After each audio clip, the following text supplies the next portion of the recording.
सांस वो कृष्ण है और जो गोरो है वो बलराम है।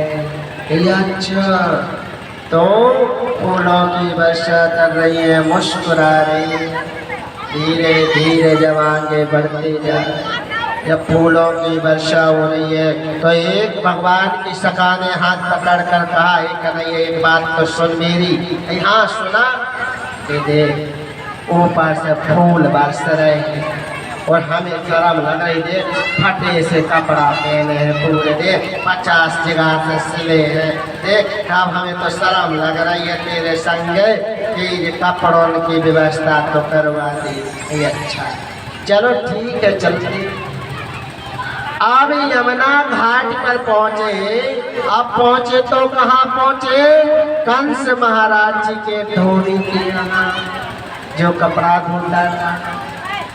आप कन्हैया ने जाकर कहा, अरे धोबी मामा जयराम जी की। तो धोबी मामा सुन भी नहीं रहे। मामा जयराम जी की तो उसने बिल्कुल नहीं सुना। अब एक बोलो सखा भगवान को कि ये कन्हैया जात को पूतन वालों हाथ तो दिखा दे। और पीछे हम खड़े और जैसे ही पूतन वालों हाथ दिखाओ तो धोबी के प्राण अपरत हो गए। अब रंग बिरंगे कपड़ा पहन लिए सबने। आप कपड़ा जब रंग बिरंगे पहने तो वे तो कंस महाराज जी के थे। कंस महाराज जी 20 फुट के थे। अब बताओ बाल बच्चे वो इतने बड़े बड़े कपड़ा पहनेंगे तो कैसे लगेंगे? जैसे कि चनों में धाच का नहीं लगाती ऐसे लगेंगे। हाथों की बाएं लटक रही हैं और जब जंगा धरती पे पूरा धूल मूल सब झाड़ू से लगाते चले जा रहे। बोला दे तो एक कन्हैया ये कपड़ा तो बड़े हो रहे हैं। और वहाँ दर्जी के यहाँ पहुँचे, सुंदर नाम के कपड़ा करवा दिए। सोदमना नाम के मालिक के यहाँ पहुँचे, अच्छा सुंदर माला पहन ली और सैरंदरी से तिलक लगवा लिया है।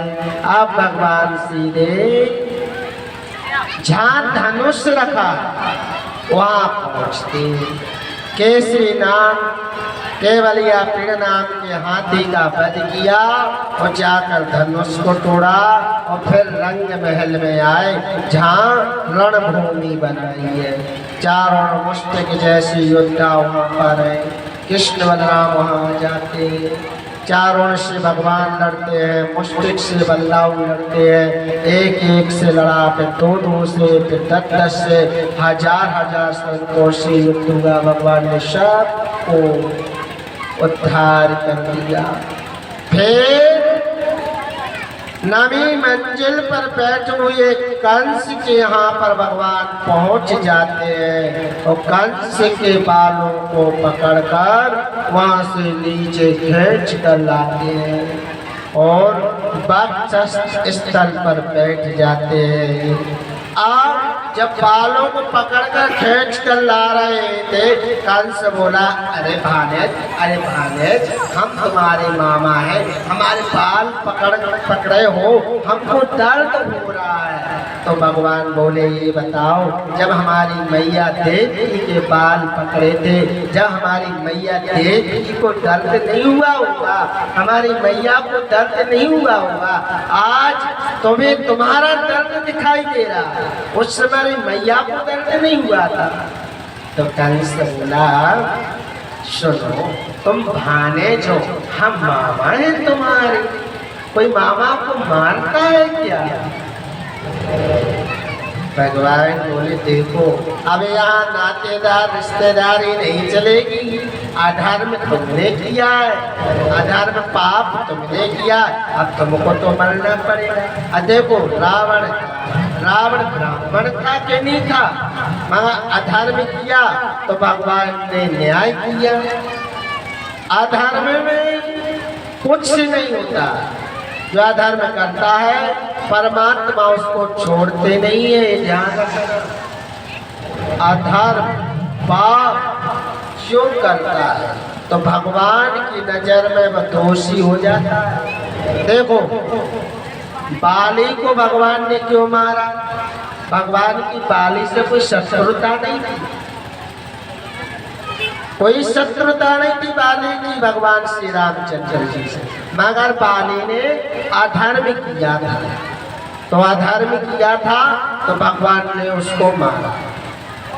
तो इसी प्रकार शास्त्र कहता है कि अधर्म जो करता है उसको भगवान छोड़ते नहीं है। जैसे ही कंस महाराज जी के वक्षस्थल पर जब मुष्टिका का प्रहार किया, कंस महाराज जी के प्राण अमृत हो जाते हैं, कंस का उद्धार कर देते हैं। और फिर बंदी गृह में जाकर भगवान अपने नाना श्री उग्रसेन महाराज जी को छुड़ाते हैं, अपने पिताजी वासुदेव जी को छुड़ाते हैं, उग्रसेन महाराज जी को मथुरा का राजा बनाते हैं। और भगवान यहाँ से संदीपनी गुरु आश्रम में जाते हैं अविद्यकापुरी में, वहाँ जाकर विद्या अध्ययन करते हैं। गुरु ग्रह पढ़ने चले रघुराई,